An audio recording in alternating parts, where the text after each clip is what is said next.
श्री ज्ञानेश्वरी अध्याय 12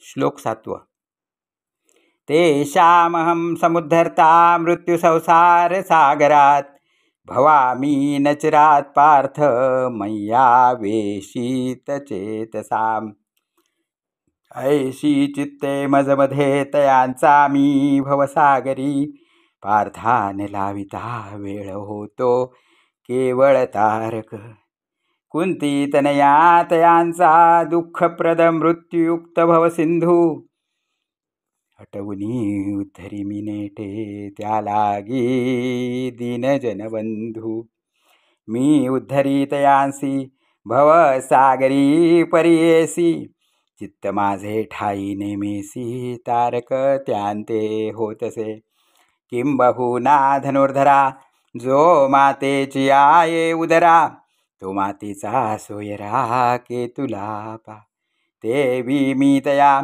जैसे असती तैसिया कळी काळ नौकोनिया घेतला पट्टा एरवी तरी माझिया भक्ता आणि संसाराची चिंता काय समर्थाची कांता कोरान्न मागे तैसे ते माझे कलत्र हे जाणीजे काही सेनेही न लजे तयाचे नेहमी जन्म मृत्यूची या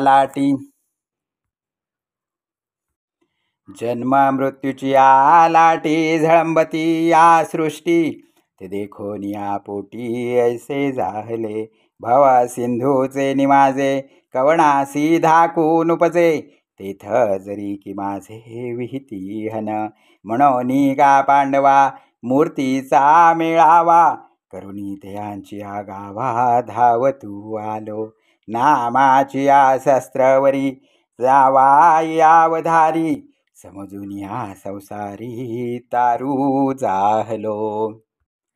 थोडक्यात सांगायचे म्हणजे अर्जुना, जो आईच्या पोटी येतो तो त्या आईला किती बरे प्रिय असतो, त्याप्रमाणेच ते भक्त जसे असतील तसेच मला प्रिय असतात.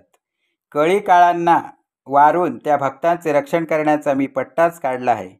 पण असे नसते तरीही माझे भक्त आणि संसाराची चिंता काही असंबद्ध कल्पना.